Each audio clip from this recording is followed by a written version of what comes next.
Welcome, class. Today we're going to take a look at problem number 5 and 6 on the assignment you were working on the worksheet dealing with exponential growth and decay. So in taking a look at this problem number 5, it says an accident in 1986 at a nuclear plant released a large amount of plutonium. Now, notice it doesn't say what the amount was, but if we look down here, we can see the initial amount is 20 grams. Okay, now, the half-life of the plutonium is going to be 24,110 years. Okay, so in taking a look at this problem here, it says find the decay. Now, remember what I put on the chalkboard in class, the way we showed this. Remember that our K value was equal to the ln of 0.5 divided by the half-life. Okay, now, look here. What do you see is the half-life? I'm circling it. Okay, so what is your K value? K is going to equal what? Well, what did I say right here? I said it was going to be the ln of 0.5 divided by the half-life. Okay, so what is the half-life? Well, yeah, 24,110. That is the K value. Okay, so that takes care of A. Now, you may be thinking, what about writing it as a decimal? No, don't. Leave it just like that. That is the most accurate way of placing it. Then it says, write the exponential decay function. Okay, so it's going to be f of t is going to be equal to, and remember, we're using apert. Okay, so the initial amount, what was the initial amount? Well, hopefully you guys can look at this and you can see that the initial amount is going to be what?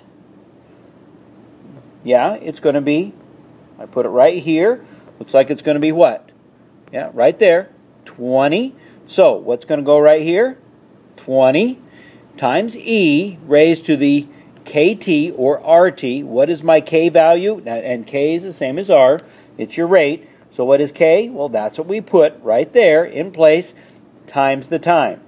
Okay, so that gives us 20 times e raised to the ln of 0.5 divided by the half-life, which is 24,110, times the time.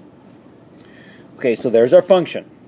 Then it says, use your exponential decay function to find what is remaining after 5,000 years. So all you have to do is you're going to plug 5,000 in for t right there, and use your calculator, simplify it, and then make sure you write your answer as a sentence right along there. All right, you finish out number 5. Now, number 6, it says explain why the exponential decay function has a negative in it. Think with me for a second. What does a log function look like?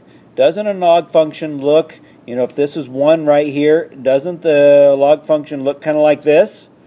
Well, yeah, it does. So, think with me for a second. If you are right here at 0.5, tell me about your range value, which is right down there. Is it positive or negative? Well, if it's down here, then what does that mean? It is going to be, all right, there's a hint. So you take it from there and then write your statement for number 6.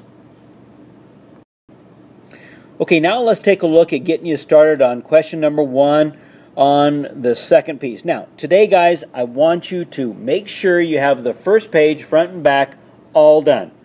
And make sure you have the first one, number 1, done on the second page. Now, if you want to continue on, you're welcome to do that, but we're going to be working on that in class. Okay, so taking a look here at this one here, it says, Bill invests, and by the way, that M-E-N-T shouldn't be there.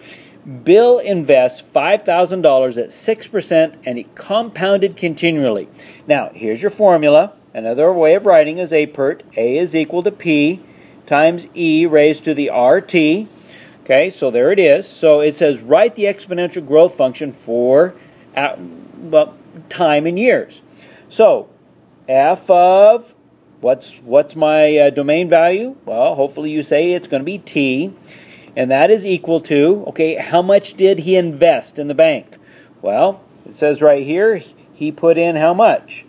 All right, 5,000. So it's going to be 5,000 times e raised to the r. What was the interest rate? Well, it's right there. It was what? Well, let's see. I've kind of, okay, 6%.